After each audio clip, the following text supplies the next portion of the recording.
That's a lot of 2's, so let's solve this monstrosity.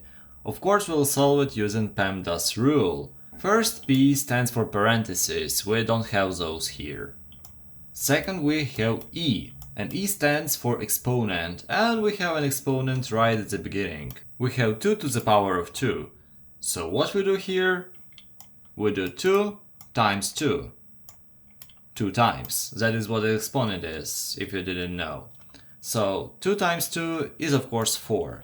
We're left with minus 2 times 2 divided by 2. What we do first?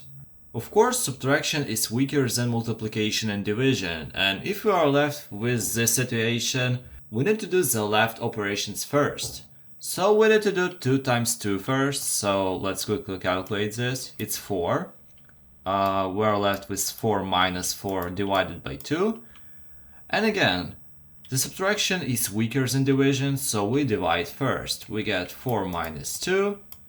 And 4 minus 2 is really simple, it's just 2. Okay, we get one more 2, that's weird.